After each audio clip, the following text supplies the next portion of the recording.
Assalamualaikum, salam sejahtera. Berita perdana edisi 3 September 2020 bersama saya Faris Izzat Syahrudin. Dan saya Hazel Desmond. Kita ikuti paparan utama malam ini.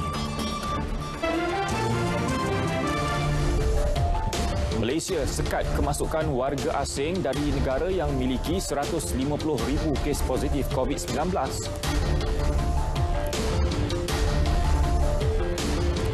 Status terkini kewangan negara terkawal pasca pelaksanaan pakej rangsangan ekonomi.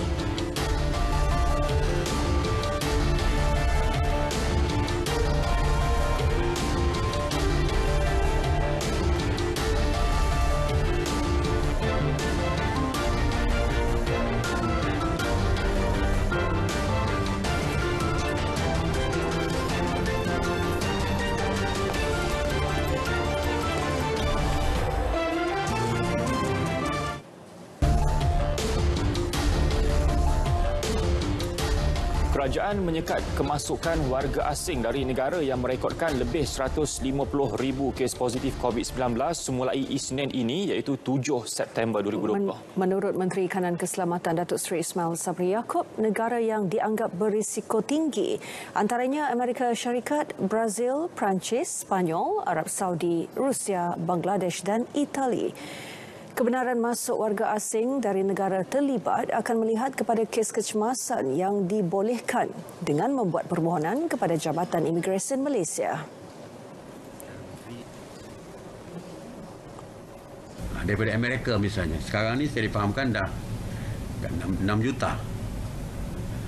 Daripada Brazil, daripada Spanyol, ya, kita even daripada UK, daripada United Kingdom pun. Kategori yang sama kita sekat kemasukan kecuali jika kes yang melibatkan kecemasan. Kecuali jika kes yang melibatkan yang berkaitan dengan hubungan dua negara, kerajaan. Dia perlu datang, mungkin ada meeting yang mustahak yang berkaitan dengan between negara dengan negara. Jadi kita benarkan. Itu pun perlu melalui Jabatan Imigresen, perlu mendapat kebenaran daripada Jabatan Imigresen. Beliau memaklumkan perkara itu selepas mesyuarat jawatan kuasa khas kempen pembudayaan norma baharu di Putrajaya. Selasa lalu, Datuk Seri Ismail Sabri turut mengumumkan 3 buah negara disekat kemasukannya ke negara ini, iaitu Indonesia, India dan Filipina. Sekatan turut merangkumi kategori penduduk tetap, pemegang pas program Malaysia My Second Home dan expatriate. Turut disekat ialah pasangan kepada warga negara Malaysia dan anak-anak mereka serta pelajar dari negara berkenaan. Beliau turut memaklumkan Kementerian Kesihatan Malaysia akan mengeluarkan senarai penuh negara yang disekat masuk ke Malaysia minggu depan.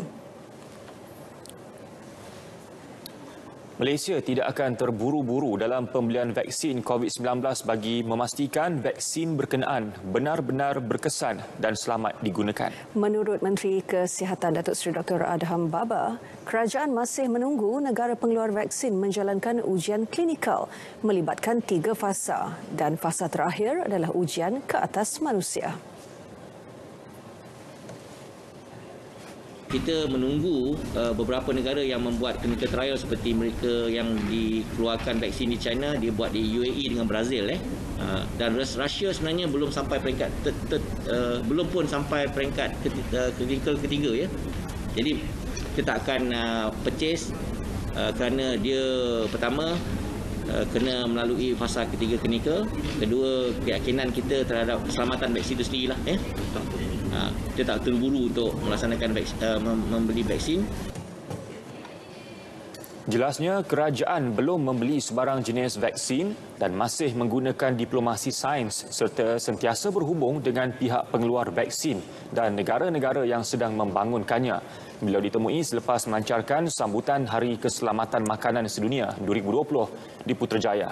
Dalam pada itu, Dr. Adham menambah pihaknya telah menjalankan saringan di 464 pasar awam seluruh negara melibatkan 36,919 sampel di mana 287 daripadanya didapati positif COVID-19. Jabatan Kesihatan Negeri Pahang JKNP telah mengenal pasti kontak rapat seorang individu yang telah disahkan positif COVID-19 di daerah Kuantan. Pengarah Kesihatan Pahang, Datuk Dr. Bahari Awangah berkata mereka yang dikenal pasti telah melalui proses saringan. Menurut beliau, pihaknya turut bekerjasama dengan Jabatan Kesihatan Negeri Johor dan Kelantan dalam melakukan pemantauan berikutan dua negeri terbabit merupakan antara lokasi yang telah dikunjungi pesakit.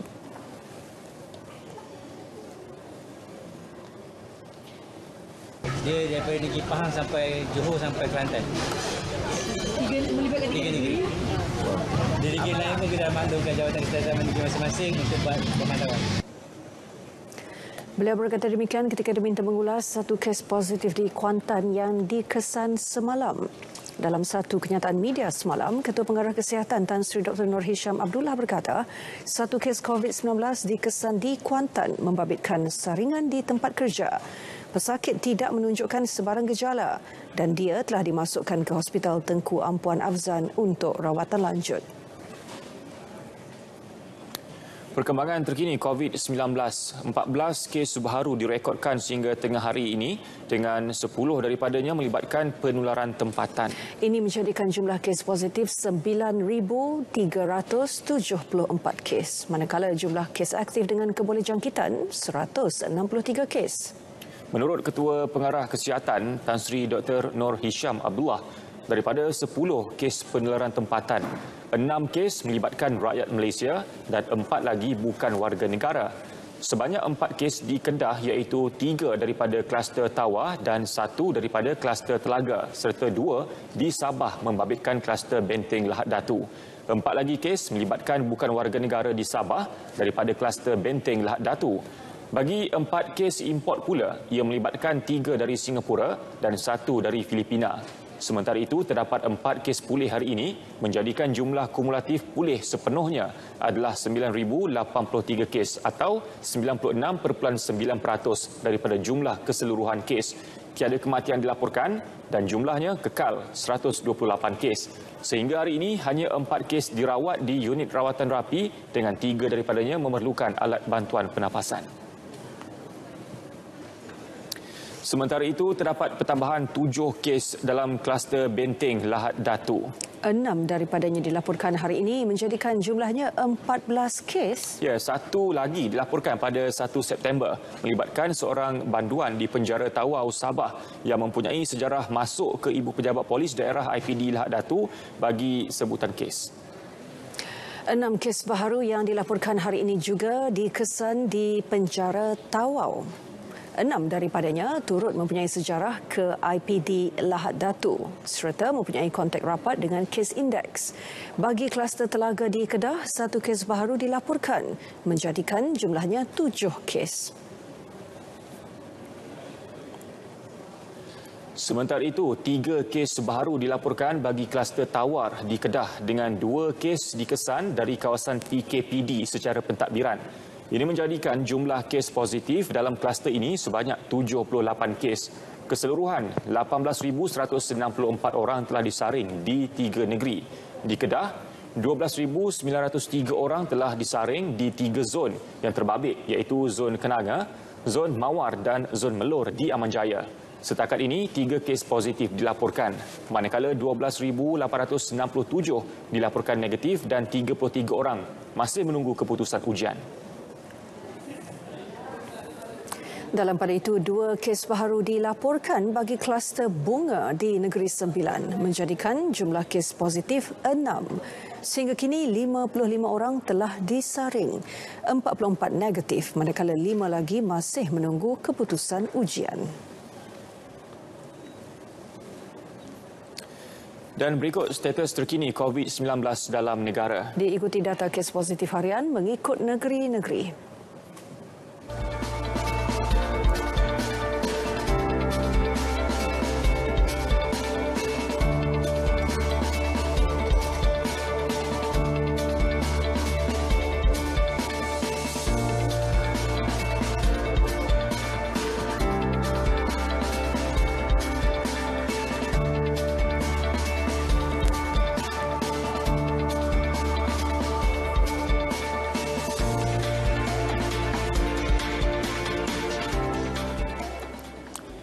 Ekuiti Nasional Berhad Equinas mengumumkan pengagihan keuntungan RM120 juta kepada Yayasan Pelaburan Bumi Putra YPB. Ia sebagai manfaat kepada pemegang unit Bumi Putra dalam dana amanah yang diuruskan oleh Permodalan Nasional Berhad PNB. Majlis penyerahan diadakan secara ringkas sambil disaksikan Perdana Menteri Tan Sri Muhyiddin Yassin. Ketua Pegawai Eksekutif Equinas, Syed Yasir Arafat Syed Abdul Kadir berkata, pengagihan jumlah itu merupakan sebahagian daripada keuntungan bersih Equinas setelah penutupan Equinas Direct Fund. Jelas beliau, ia menjadikan jumlah pengagihan kepada PNB sebanyak RM320 juta selepas RM200 juta diserahkan pada tahun 2014. Tambah Syed Yasir, prestasi Equinas sehingga kini telah membuktikan model ekuiti persendirian memainkan peranan positif dalam menjana pertumbuhan ekonomi. PNB dikenal pasti sebagai institusi sesuai untuk menguruskan pengagihan berkenaan kerana ia mempunyai platform terbaik menerusi rangkaian pemegang unit amanah Bumi Putranya yang luas. Status terkini kewangan negara adalah terkawal meskipun pakej rangsangan ekonomi dilaksanakan. Pelaksanaan Prihatin Rakyat atau Prihatin dan Pelan Jana Semula Ekonomi Negara Penjana yang melibatkan RM295 bilion dengan suntikan fiskal kerajaan sebanyak RM45 bilion dijangka memberi kesan positif kepada keluaran dalam negara kasar KDNK dalam mendepani ekonomi susulan krisis COVID-19. Timbalan Menteri Kewangan Dato' Abdul Rahim Bakri menjelaskan ia adalah berdasarkan kepada pertumbuhan KDNK negara pada suku pertama 2020 iaitu sebanyak 0.7%.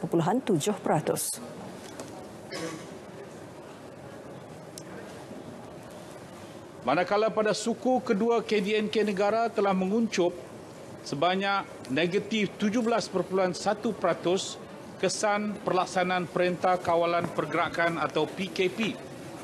Yang ketiga, walau bagaimanapun, jika dilihat pertumbuhan ekonomi secara bulanan, KDNK negara menunjukkan tren pemulihan daripada negatif 28.6% pada bulan April kepada negatif 19.5% pada bulan Mei dan seterusnya negatif 3.2%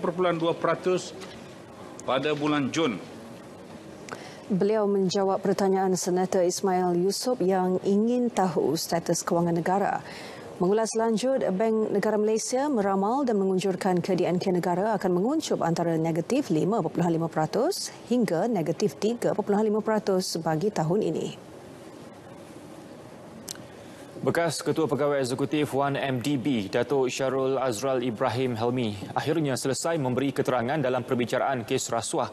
Datuk Seri Najib Tun Razak membabitkan 2.3 bilion dana 1MDB hari ini. Beliau yang merupakan saksi pendakwaan ke-9 berada di tempat saksi selama 40 hari sejak 23 September tahun lalu. Beliau disoal pihak pendakwaan semasa pemeriksaan utama selama 6 hari bermula 23 September 2019.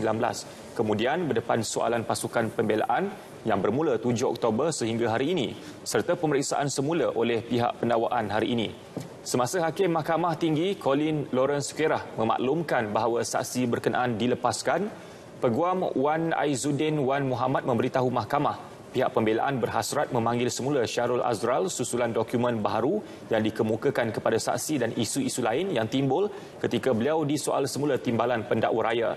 Hakim berkata beliau tidak menolak permohonan pasukan pembelaan tetapi mahu meneruskan perbicaraan dengan saksi berikutnya pada Isnin depan. Timbalan pendakwa raya Datuk Seri Gopal Sri Ram kemudian memberitahu mahkamah pihak pendakwaan akan memanggil pengganti Syarul Azral Muhammad Hazim Abdul Rahman untuk memberi keterangan Isnin depan. Perbicaraan kes pecah amanah dan rasuah RM3 juta membabitkan Tan Sri Isa Samad bagi meluluskan pembelian hotel di Kuching, Sarawak berakhir hari ini selepas 6 saksi selesai memberi keterangan 3 hari di Mahkamah Tinggi Kuala Lumpur.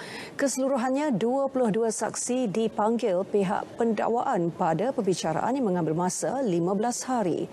Saksi terakhir ialah Dr. Muhammad Zakrul Razmal Muhammad Potzi, 43 tahun. Terdahulu, saksi keempat pembelaan iaitu Muhammad Jani Ismail, 58 tahun, memberitahu mahkamah dia bertemu bekas pegawai khas politik Tan Sri Isa, Muhammad Zahid Mat Arif, di sebuah hotel di Putrajaya pada 8 Jun 2018. Jani berkata Zahid memberitahunya yang dia memiliki RM2 juta ketika menjadi penghubung urusan hotel di Sarawak. RM1 juta untuk simpanan Zahid sendiri dan RM1 juta lagi untuk diagih kepada rakan-rakan politiknya. Ketika disoal Timbalan Pendakwa Raya Afzal Nizam Abdul Aziz, mengapa Jani tidak melaporkan kepada polis dan SPRM, Jani berpendapat adalah tidak relevan untuk dia membuat laporan. Hakim Muhammad Nazlan Muhammad Ghazali menetapkan 4 November depan untuk mendengar hujahan sebelum membuat keputusan.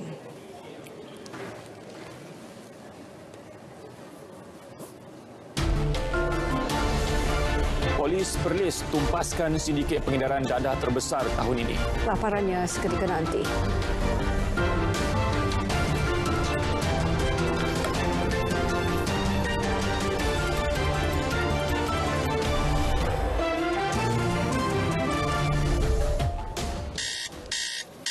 Mulakan pagi penuh bererti.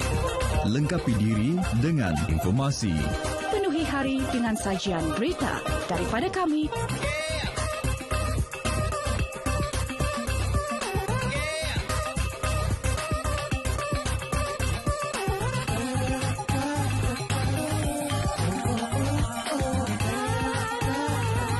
Berita Pagi Sabah. Berita Pagi Sarawak.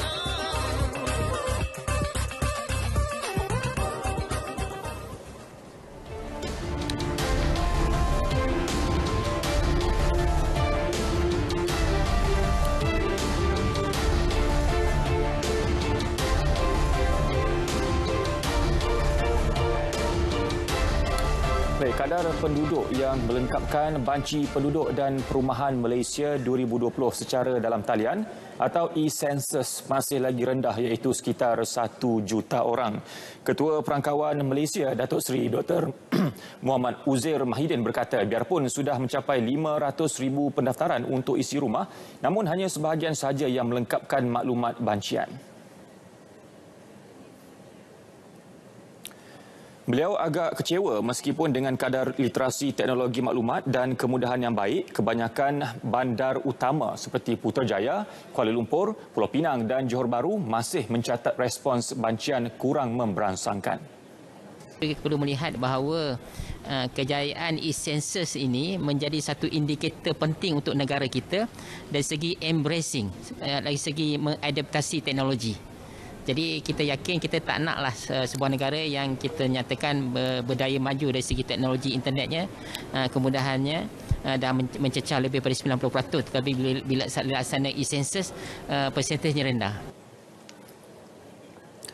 Beliau bercakap kepada media selepas program Libat Urus Jabatan Perangkaan Malaysia bersama Wakil Kedutaan dan Suruhanjaya Tinggi di Malaysia di Ibu Negara. Demi memastikan kejayaan banci 2020, program turun padang diadakan ke beberapa agensi awam dan lokasi tumpuan ramai. Datuk Seri Dr. Muhammad Uzair turut meminta orang ramai agar tidak menunggu hingga ke saat akhir untuk mengisi e-Census. Polis Perlis berjaya menumpaskan sindiket pengedaran dadah terbesar tahun ini dengan nilai rampasan 6.58 juta ringgit. Sindiket yang dijalankan 3 individu termasuk 2 beranak dipercayai untuk pasaran luar daripada Perlis. Ketua Polis Perlis Datuk Surina Saad berkata serbuan pada pukul 12.15 tengah malam dan 2.45 pagi itu berjaya merampas dadah jenis syabu seberat 126 kg dan ganja mampat seberat 100 kg. Kesemua dadah berkenaan dimasukkan di dalam 7 beg pakaian dan 5 guni serta disimpan di dalam rumah milik suspek di Felda Rimba Mas dekat Padang Besar. Memulakan kegiatan pengedaran dadah ini sejak awal tahun ini. Ketiga-tiga suspek adalah dalam lingkungan umur 16 hingga 43 tahun dan mereka tiada mempunyai rekod jenayah lampau. Hasil siasatan awal, kita dapati semua dadah yang dirampas adalah bukan untuk pasaran dalam negeri dan mereka menggunakan rumah tersebut sebagai transit untuk mengedarkan dadah ke selatan negara. Hasil saringan air kencing mendapati ketiga suspek positif syabu. Beliau percaya kesemua dadah berkenaan diseludup dari negara jiran. Kesemua mereka direman 7 hari bermula semalam bagi membantu siasatan di bawah Seksyen 39B Akta Dadah Berbahaya 1952 yang memperuntukkan hukuman gantung sampai mati jika sabit kesalahan. Prosiding inkuest kes kematian remaja Island Nora Ann Quirin memasuki hari ke-7 di Mahkamah Coroner Seremban. Dalam prosiding yang dijalankan, saksi ke-11 memaklumkan 16 kesan cap jari diperoleh selepas ujian dijalankan di seluruh kawasan penginapan yang didiami mangsa dan keluarga. Saksi ke-11, bekas Ketua Jabatan Siasatan Jenayah JSJ di Ibu Pejabat Polis Kontingen IPK Negeri Sembilan, ACP Wan Lokman Wan Hassan menjelaskan pasukannya telah membuat pemeriksaan pencarian dan siasatan di seluruh kawasan kejadian termasuk semua unit rumah di dalam resort berkenaan termasuk premis berhampiran. Ujian pengesanan cap jari turut dibuat pada 4 dan 7 Ogos masing-masing pada bahagian tingkap bawah dan loteng rumah yang didiami mangsa. Hasil ujian mendapati terdapat 8 kesan cap jari pada bahagian bawah dan 8 di bahagian loteng. 20 sampel cap jari turut diambil melibatkan keluarga, pekerja resort, bekas pekerja resort dan pekerja resort berhampiran bagi membuat perbandingan dengan 16 kesan cap jari berkenaan. Dalam prosiding itu, saksi juga memberitahu bahawa pasukan forensik turut membuat ujian kimia luminol bagi mengesan titik darah dan turut menjumpai kesan darah di bahagian bilik air di rumah berkenaan. Nora Ann bersama keluarganya tiba di Malaysia untuk percutian selama 2 minggu dan mendaftar masuk di resort The Dusun Pantai Hill Pantai pada 3 Ogos tahun lalu sebelum dia dilaporkan hilang pada awal pagi keesokannya. Polis merekodkan keterangan 3 wanita bagi membantu siasatan kes conteng mural potret beberapa pemimpin negara di Taman Cahaya Alam Seksyen U12 Shah Alam. Ketua Polis Selangor, Datuk Nur Azam Jamaluddin berkata keterangan diambil 3 minggu lalu dan mereka sudah dibebaskan. Yang pada mulanya kita syaki mereka terlibat dalam kes tersebut, tapi apabila kita menduga mereka, kita dapati mereka punya alibi yang kukuh lah, yang tak boleh sabitkan mereka dengan jenayah tersebut. Jadi kita pasal release mereka lah sebab mereka tak terlibat. Polis Selangor kini bekerjasama dengan Bukit Aman untuk mengenal pasti pelaku sebenar kes conteng itu. Pada 20 Julai lalu, negara digemparkan dengan insiden mural gergasi pemimpin negara diconteng dengan kata-kata kesat. Selain tular satu video menerusi rakaman kamera litar tertutup, 2 wanita dipercayai menjadi dalang merosakkan mural itu.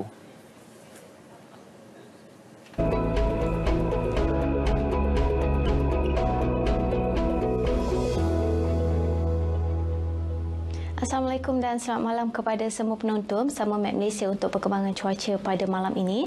Kita perhatikan terlebih dahulu kepada paparan imej satelit semasa iaitu letupan awan yang dicerap lebih lembap di sekitar kawasan rantau negara terutamanya melibatkan negeri-negeri utara semenanjung Malaysia termasuklah di bahagian perairan Selat Melaka dan juga di negeri Sabah dan Sarawak. Keadaan ini berikutan dengan kelajuan angin yang mencapai 20 hingga 30 km sejam dengan luruan angin yang bergerak dari pelbagai hala dan kawasan penumpuan angin yang terlibat adalah di sekitar bahagian utara semenanjung Malaysia membawa kepada hujan dan juga ribut petir yang berterusan sehingga ke malam ini dan dijangkakan akan mula reda menjelang lewat malam nanti. Manakala hujan dan ribut petir di 1-2 tempat melibatkan pedalaman negeri Pahang dijangkakan akan berterusan dalam tempoh 2 hingga 3 jam dari sekarang. Berbeza dengan keadaan cuaca di Sabah dan Sarawak pula dapat dilihat pada ketika ini hanya hujan dan juga ribut peti di 1-2 tempat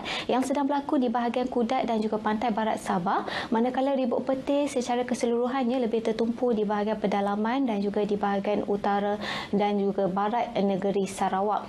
Keadaan ini dijangkakan akan berterusan sehingga ke lewat malam nanti juga. Sekian saja informasi cuaca untuk malam ini. Seterusnya kita lihat paparan ramalan cuaca bagi bandar-bandar utama di seluruh Malaysia sepanjang pagi esok. Saya Farah Halim, Assalamualaikum.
Rukun negara sudah sempurna, tidak perlu disemak semula. Laporannya seketika nanti.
Rukun negara sudah sempurna, justru tiada keperluan untuk disemak semula bagi memperkukuh perpaduan dan keharmonian masyarakat.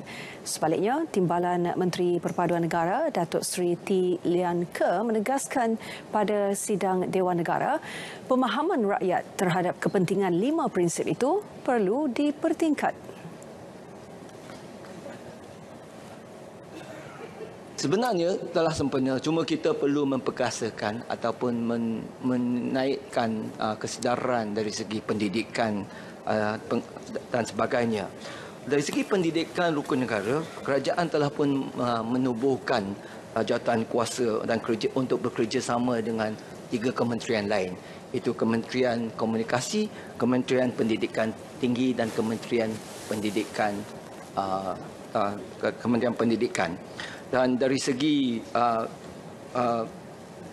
pemahaman rukun negara, rasanya kita kebanyakan rata-rata rakyat kita menghafal ataupun kita setakat menghafal semasa kita ada program-program rasmi dan sebagainya.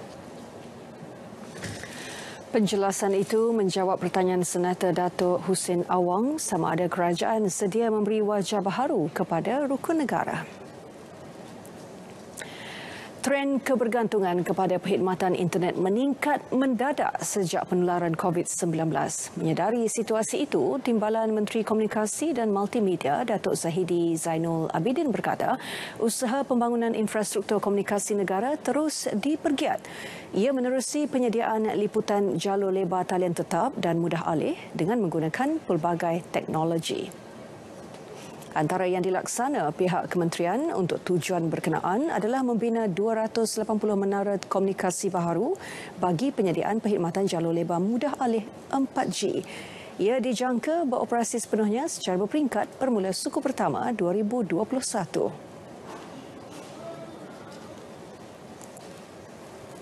Sekarang ni kita tengah meningkatkan 4G ni daripada 91.8% kepada 96.9%.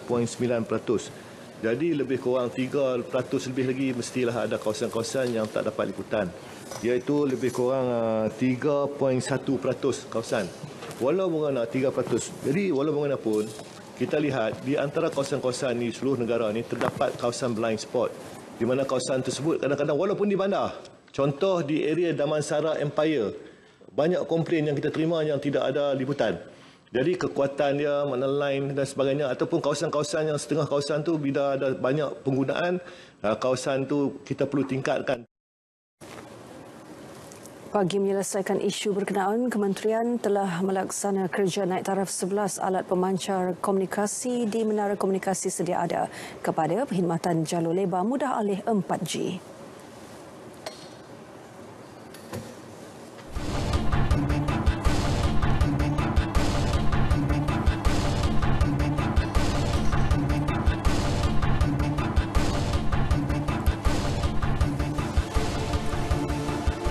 Pameran dan persidangan franchise Malaysia FIM 2020 akan tetap diteruskan tahun ini. Namun berbeza dengan tahun sebelumnya, ia dianjurkan secara dalam talian impak daripada pandemik COVID-19.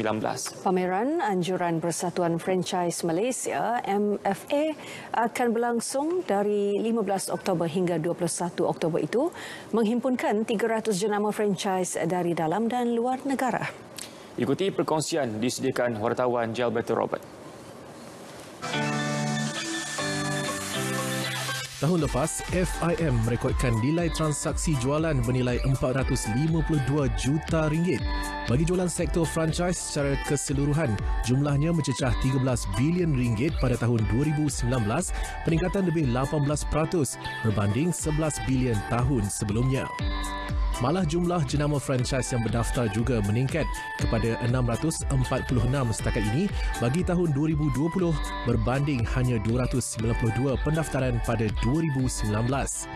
Pengerusi MFA, Datuk Dr. Razali Hassan berkata, pihaknya optimis penganjuran tahun ini mampu mencatat nilai transaksi pelaburan RM450 juta dengan penyertaan 30,000 pengunjung. Kita nakkan lebih daripada FIM yang lepas. So FIM 2019 tu kita more than 470 million.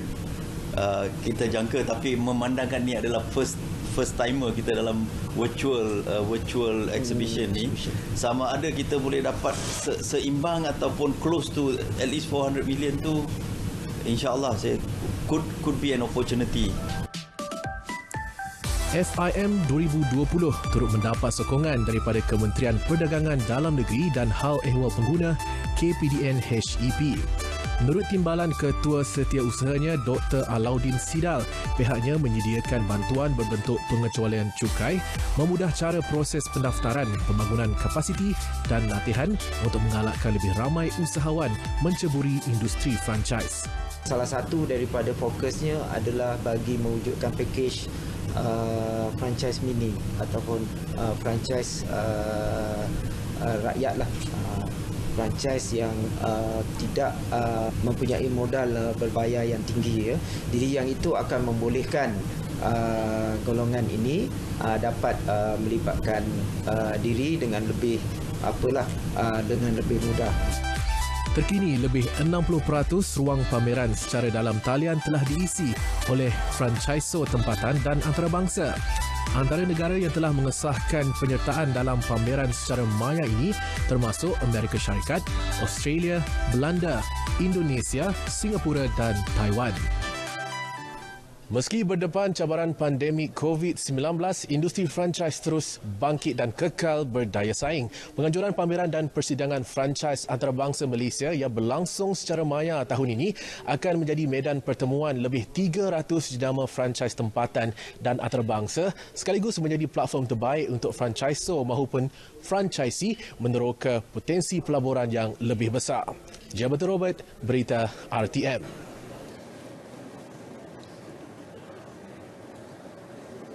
Sektor korporat dijangka melanggan sebahagian besar terbitan sukuk prihatin yang dilancarkan 18 Ogos lalu berbanding pelabur runcit.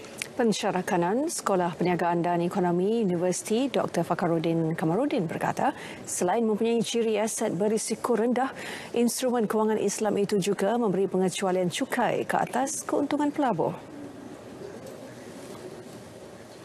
Ciri-ciri tersebut dijangka menjadi tarikan kepada pelabur korporat yang mahu mempelbagaikan portfolio syarikat dengan status aset bebas risiko dan pada masa sama menyumbang kepada pemulihan semula ekonomi negara.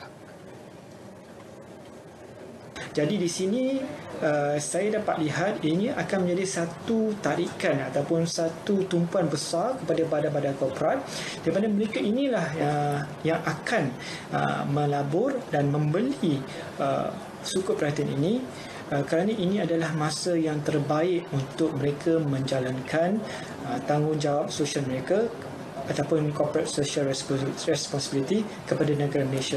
Sebenarnya yang akan menjadi tumpuan yang akan menjadi pelanggan besar ataupun pelabur besar kepada sukuk prihatin ini boleh dikatakan datang daripada badan korporat.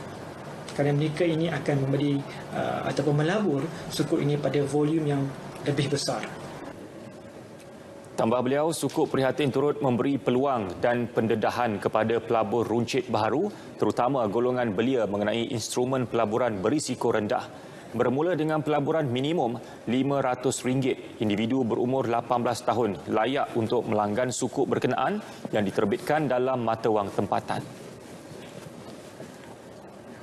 RM33.4 bilion daripada keseluruhan peruntukan berjumlah RM69 bilion telah dibelanjakan untuk projek pembangunan kerajaan setakat 16 Ogos lalu. Jumlah tersebut mencatat peningkatan perbelanjaan sebanyak 48.48% berbanding 47.18% pada tempoh sama tahun sebelumnya. Namun Menteri di Jabatan Perdana Menteri Ekonomi Datuk Seri Mustafa Mohamad berkata, jumlah yang dibelanjakan belum mencapai separuh daripada peruntukan keseluruhan sekaligus menjadi isu dalam menggerakkan ekonomi negara. Sebabnya banyaklah, antaranya COVID sudah tentu memberi kesan kepada prestasi projek-projek pembangunan. Jadi dalam pada itu kita dimaklumkan oleh KKR dan juga JKR bahawa kerajaan telah mengambil tindakan untuk mempercepatkan projek-projek ini. Beliau berkata demikian selepas sesi taklimat dan lawatan projek naik taraf asrama 14 tingkat dan podium Majlis Sukan Negara di Bukit Jalil. Projek tersebut telah mencatat kemajuan lebih 90% dan dijangka siap sepenuhnya 30 Oktober ini. Lawatan beliau selaras dengan hasrat Perdana Menteri agar pemantauan di peringkat akar umbi dijalankan secara berkala bagi meneliti perkembangan semasa susulan pembukaan semula ekonomi negara. Baik, selanjutnya untuk pemasukan kita akan bersama dengan Syarul. Syarul, teruskan.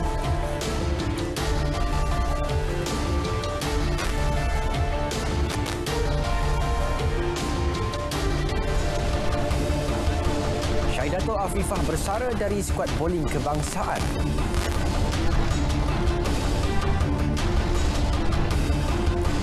PR Davikah milik Zam Sahab.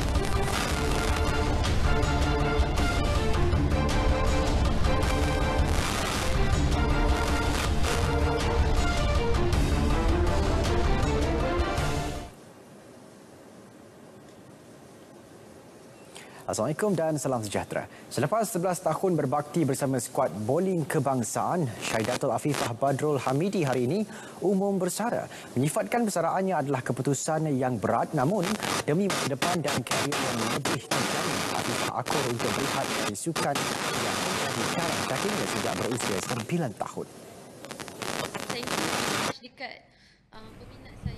Dalam satu sidang media hari ini, Syaidatul Afifah dalam nada sebab berkata, keputusan itu diambil ketika tempoh Perintah Kawalan Pergerakan PKP lalu, namun dia telah memikirkan untuk bersara sejak setahun lalu.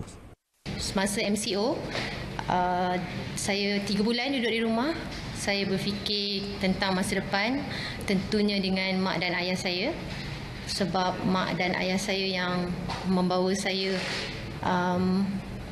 ke dalam bidang sukan bowling ini.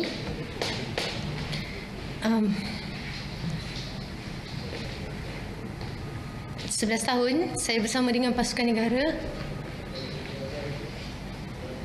Sebenarnya nampak keputusan ini senang, tapi sebenarnya keputusan ini tak senang untuk saya buat. Tapi untuk memfikirkan tentang masa depan saya mengambil keputusan untuk bersara dalam usia 29 tahun. Afifah turut mengakui pernah menerima beberapa tawaran kerja sejak bersama skuad kebangsaan namun terpaksa menolak kerana terikat dengan latihan dan kejohanan. Dengan pengumuman persaraan, gadis berasal dari Ipoh itu boleh fokus merencana masa depannya dengan memilih karier yang diminati dan memberi bayangan akan berkecimpung dalam bidang penyiaran selepas ini. Antara kenangan paling manis bersama skuad kebangsaan adalah meraih emas dalam acara trio di Sukan Asia dan di kejohanan dunia Las Vegas. Saya menang kejohanan dunia dekat Las Vegas. Feeling tu sebab kita dekat kejohanan yang tertinggi untuk bowling. Kejohanan bowling dunia adalah satu yang paling tinggi lah. So bila saya menang emas masa tu, saya dan pasukan pun tak percaya. Saya rasa tu paling best moment. And then one more saya rasa best moment adalah bila saya menang trio Sukan Asia. Sebab event tu saya dengan teammate, kita tak target pun. Afifah turut merakamkan penghargaan kepada Majlis Sukan Negara MSN, Kongres Tenpin Bowling Malaysia MTBC, keluarga serta seluruh rakyat Malaysia yang banyak memberi sokongan kepadanya selama ini.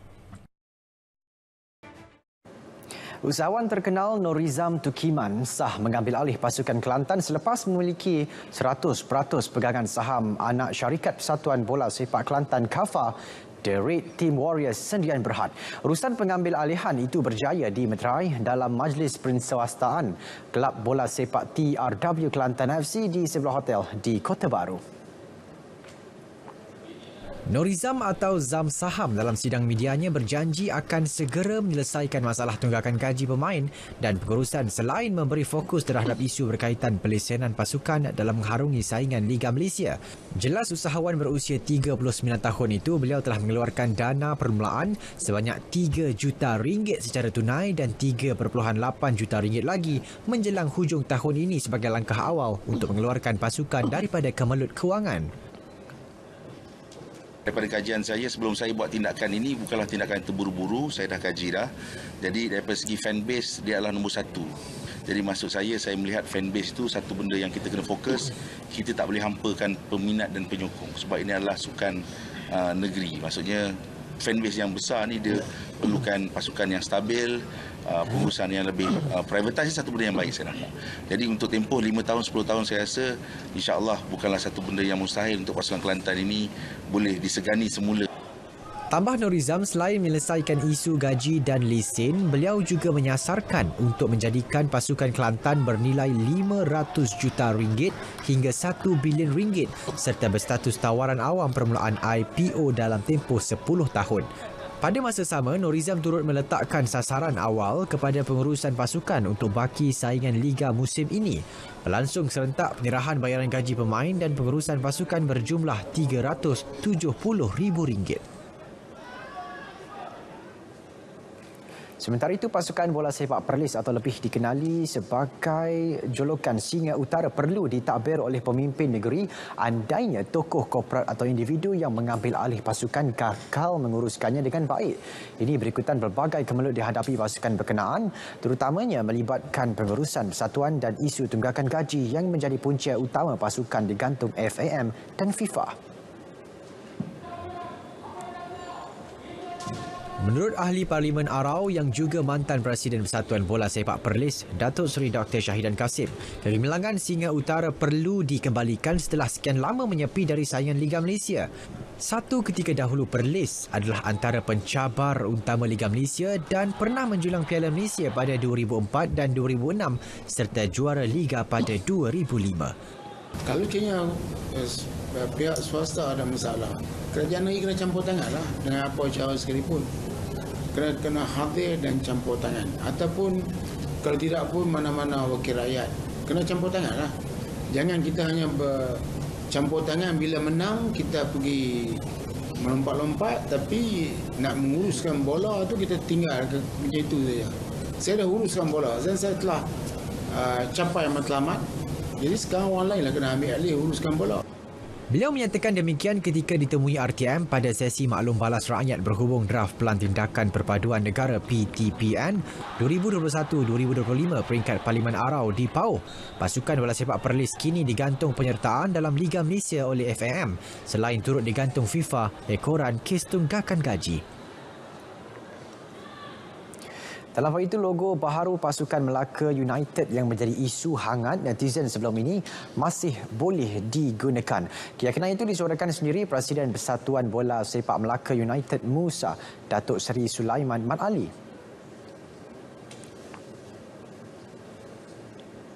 Daripada pihak FAM sendiri, kita tidak ada permasalah mengenai logo. Di round pertama ni tak ada masalah. InsyaAllah. Kalau keluar surat mengatakan tak boleh, tak boleh. Tapi buat masa ni, logo itu masih boleh gunakan. Dan saya yakin ia akan terus digunakan. InsyaAllah. Beliau berkata demikian selepas menjadi tetamu pada segmen bicara Ketua Menteri di Melaka FM, Jalan Taming Sari. Logo baharu itu yang dilancarkan baru-baru ini menjadi bualan hangat netizen yang masing-masing mendakwa ia ditiru dari sebuah syarikat dari Australia.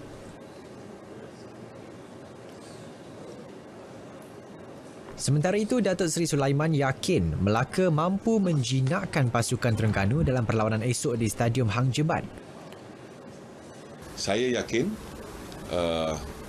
kalau prestasi permainan seperti waktu menentang Perak tempoh hari, kalau ia boleh dipertingkatkan sedikit lagi, diperkemaskan daripada sudut pertahanan dan juga menjaga pintu gol ataupun pintu lawang gol kita ni, dan pasukan ataupun bahagian penyerang kita dapat kesefahaman yang baik, dipertingkatkan sedikit, insya-Allah saya rasa malam ini mentelah lagi kita berlawan di tempat gelanggang ataupun di laman kita sini, saya yakin dengan sokongan serta semangat dan doa daripada semua peminat bola sepak Melaka United, saya ada rasa kita boleh dapat kemenangan yang bergaya pada malam, insya-Allah. Melaka kini menduduki tangga ke-6 Liga Super, manakala Terengganu menghuni tangga kedua.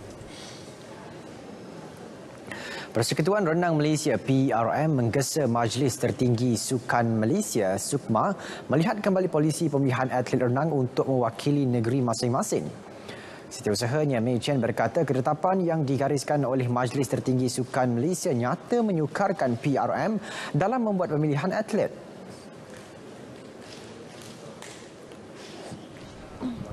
Jelas Mei Chen, polisi itu menetapkan pemenang pingat emas Sukan C hanya dibenarkan menyertai 2 acara sahaja di SUKMA.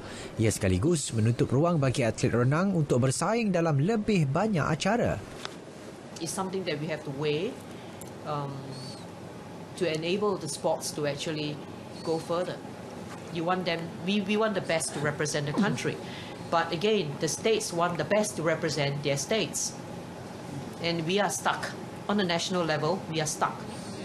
SUKMA Johor 2020 dijadual berlangsung pada 6 hingga 14 Mac tahun depan. Manakala Sukan C Hanoi akan dijadual berlangsung pada 21 November hingga 2 Disember 2021. Mei berkata demikian kepada media selepas mesyuarat kriteria pemilihan Sukan C bersama Majlis Olimpik Malaysia di Ibu Negara. Saudara, paparan itu mengakhiri berita sukan untuk hari ini. Kita kembali bersama dengan Faris dan Hazel dalam segmen Hashtag. Silakan.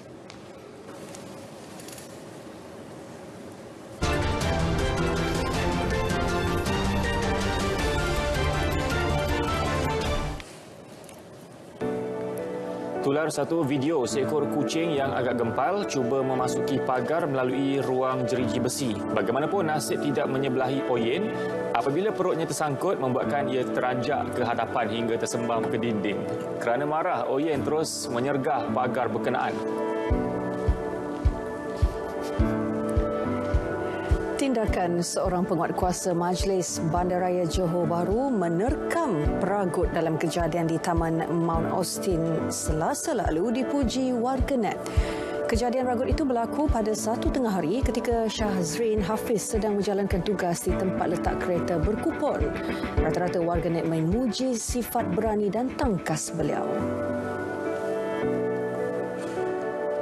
Tindakan pantas seorang remaja menghubungi talian kecemasan 999 menyelamatkan dia daripada lemas di laut akibat terjatuh dari papan dayung. Rakaman video ketika remaja itu diselamatkan disiarkan di laman sosial bagi memberi kesedaran kepada peminat sukan papan dayung supaya lebih berwaspada. Di Amerika Syarikat, seorang lelaki mencipta rekod dunia memiliki rambut gaya mohawk paling tinggi. Rambut Joseph Grismore itu setinggi 1.079 meter. Tentunya bukan mudah untuk dia menjaga rambutnya itu.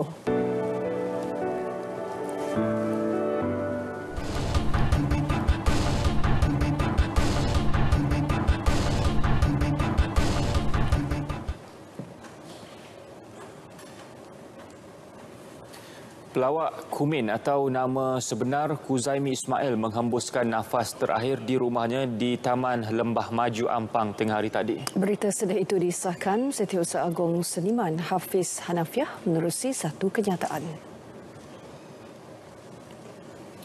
Allahyarham ditemukan terbaring di lantai dengan wajah kebiruan dan tidak sedarkan diri ketika isterinya baru pulang dari kedai berhampiran. Hafiz Hanafiah memaklumkan jenazah Allahyarham akan dikebumikan di Seri Menanti, Negeri Sembilan. Pada 31 Julai lalu, Kumin dimasukkan ke Hospital Ampang akibat angin pasang dan air berlebihan dalam badan dan dibenarkan keluar pada 7 Ogos. Kumin dan teman baiknya, Allahyarham Bob Kuman, pernah menubuhkan kumpulan duo dikenali sebagai Kutu yang cukup popular pada sekitar 90-an serta berjaya menghasilkan 4 buah album.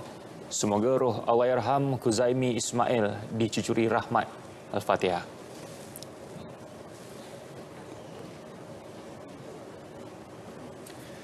Baik, kepakaran dalam bidang robotik memberi kelebihan kepada Sekolah Menengah Sains Hulu Terengganu sahut yang mewakili Malaysia ke pertandingan 2020 Malaysia First Global Challenge di Jepun. Penyertaan 173 negara itu bakal memberi cabaran utama kepada 5 pelajar tingkatan 5 untuk mengharunginya dalam suasana normal baharu secara dalam talian. Penganjuran kali keempat terbesar dunia itu dalam usaha memastikan pelajar terus dapat berkomunikasi dengan rakan-rakan antarabangsa meski masih berdepan ancaman COVID-19. Mereka perlu menyiapkan 25 tugasan dalam bentuk visual dalam tempoh 3 bulan yang berakhir 25 September ini. Mereka juga harus keluar daripada bidang mereka untuk mempelajari sesuatu yang baru, seperti kami perlu buat menyiapkan animasi, belajar AutoCAD, dan juga mereka juga harus menggilap dia punya kita panggil kebolehan untuk bercakap sama ada bahasa Inggeris maupun bahasa Melayu. Setelah menyahut cabaran yang bermula Julai lalu, 20 tugasan telah selesai membabitkan reka cipta, memasak dan bersajak dalam bahasa masing-masing. Dikaitkan dengan tema Connecting Communities di mana kami menyampaikan challenge tersebut kepada seluruh negara. Kami akan melakukan satu sesi brainstorming, iaitu kami akan mengeluarkan segala idea yang kami ada dan kami akan juga meletakkan satu ciri-ciri kebudayaan Malaysia bertepatan dengan tema kemerdekaan negara kita, dan juga kami akan letakkan tema tersebut di dalam setiap tugasan kami supaya kita dapat menunjukkan tema negara Malaysia. Ni kami sekarang ni sedang membuat animasi dan salah satu technical challenge yang boleh kami katakan susah. Kerana apa? Sebab kami baru belajar dan challenge ni dia mahukan dalam masa 2 minggu, kurang daripada 2 minggu. Jadi apabila kami dapat tugasan tersebut, kami terus brainstorming dan kami terus cari idea-idea yang lebih menarik dan macam lain daripada negara lain.